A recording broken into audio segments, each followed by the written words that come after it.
When he was quite sure the giant was asleep, Jack crept out of the copper pot and began to tiptoe out of the kitchen. Just as he was about to leave, he heard the sound of the harp girl weeping. Jack bit his lip, sighed, and returned to the kitchen. He grabbed the sickly hen and the singing harp and began to tiptoe back out. But this time, the hen gave a cackle, which woke the giant. And just as Jack got out of the house, he heard him calling, "Wife, wife, what have you done with my white hen and my golden harp?" Jack ran as fast as he could, and the giant, realizing he had been tricked, came rushing right after, away from the castle and down the road.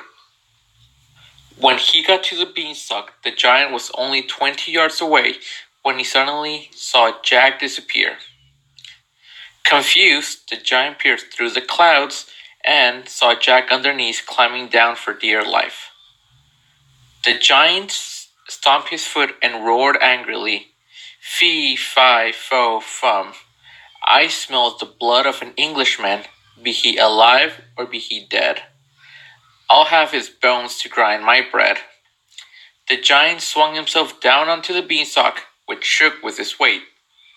Jack slid and climbed down the beanstalk as quickly as he could, and after him climbed the giant. As he neared the bottom, Jack called out, "Mother, please hurry! Bring me an axe! Bring me an axe!" And his mother came rushing out with Jack's wood chopping axe in her hand. But when she came to the enormous beanstalk, she stood in shock, still with fright. Jack jumped down, got a hold of the axe, and began to chop away the beanstalk. Luckily, because of all the chores he'd done over the years, he'd become quite good at chopping. And it didn't take long for him to chop through enough of the beanstalk that it began to teeter. The giant felt the beanstalk shake and quiver, so he stopped to see what was the matter. Then Jack gave one last big chop with the axe, and the beanstalk began to topple over. Then the giant fell down and broke his crown, and the beanstalk came to a toppling after.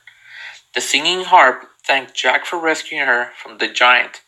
She had hated being locked up in a closet all day and night, and wanted nothing more than to sit in a farmhouse window and sing to the birds and the butterflies in the sunshine.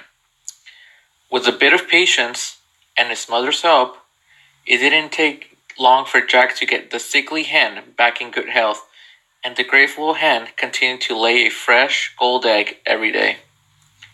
Jack used the money from selling the golden eggs to buy back Old Bess, purchase seed for the spring crop, and to fix up his mother's farm. He even had enough left over to invite every one of his neighbors over for a nice meal, complete with music from the singing harp. And so, Jack, his mother, Old Bess, the harp, and the white hen lived happily ever after. The end.